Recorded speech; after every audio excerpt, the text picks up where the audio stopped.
Muhammed пайғамбар арабтардан болгон. Арабтардан баштаган мусулманчылыкты дейт. Неге манас кыргыздардан болгон деп сурасак дагы болобу? Неге өзбектерден болбоптур? Же алпамыш неге казактардан болбоп, өзбектерден болуптур? Неге Иван Грозный орус экен, кыргыз эмес деп айтсак болобу? Анда суроо түгөнбөйт туганым. О Куданын каалаганы. Сен аны эмес өзүңүз сурай албайсың. Неге мен ата сенин балаң болуп, Абсамат аканын баласы болбой калгам деп айтпайсың да. Кудай өзү билет каяктан жаратканды. Таң калам ушуларга. Неге ушундай, неге ушундай? Аргасы билдирет. Такыр эле ушундай сурагыңыз келсе акыретке бара сурап аласыз Кудай Тааладан өзүнө. Ал үчүн бейишке барганды аракет кылыш керек. Жаннатка барып калса ошода Кудайды көргөн насип кылат, ошондо Кудай Таала менде бир суроо бар дейсиз. Ана айт панда, эмне суроо десе, эмнеге Мухаммед пайгамбарым арабтардан баштаган деп сурап алсаңыз болот таксырын. Бирок ошол убакта сураштын кереги жок болуп калат. Анткени уже бейиш тозок болуп бардык ордуна келип, ол мааниси болуп калган болот.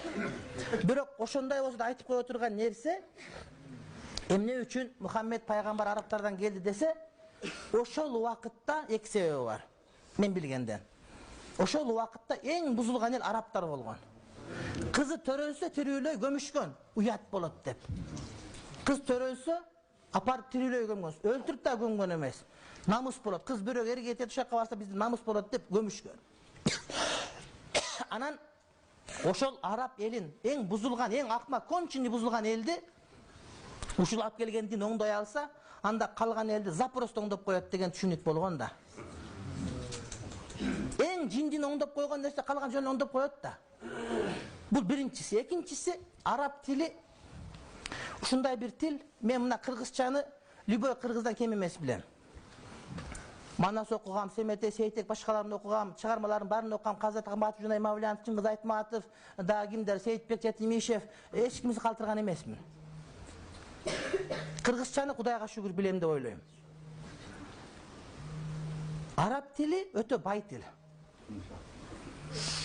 Өтө бай тил дагы адам өзүнүн пикирин билдире турган эң жөндөмдүү тил.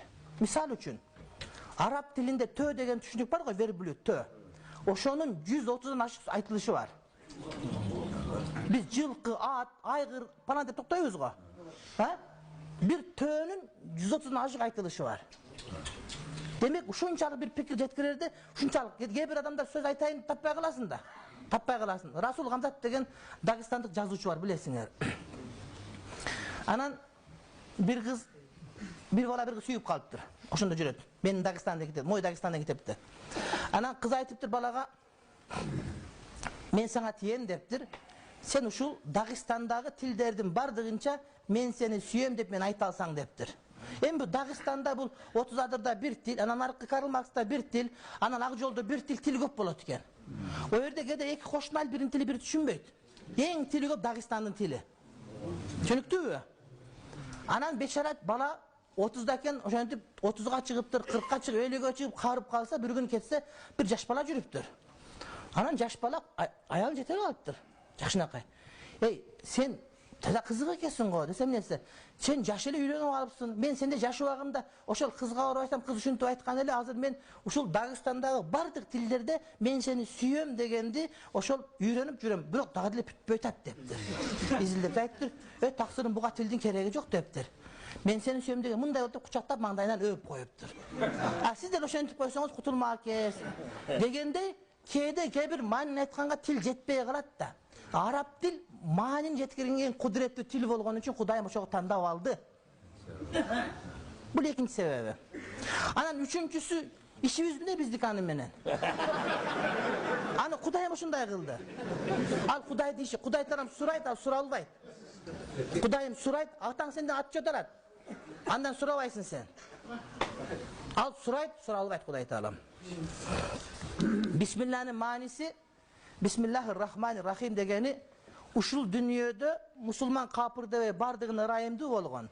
Акыретте мусулмандарга гана мээримдүү болгон Аллах Тааланын аты менен баштаймын деген маани. Аузу биллахи минеш-шайтанир ражим дегени Аллах Тааланын ырайым мээри менен куулган шайтандан Аллах Тааланын жардамы көмөгү менен сактанамын деген маани.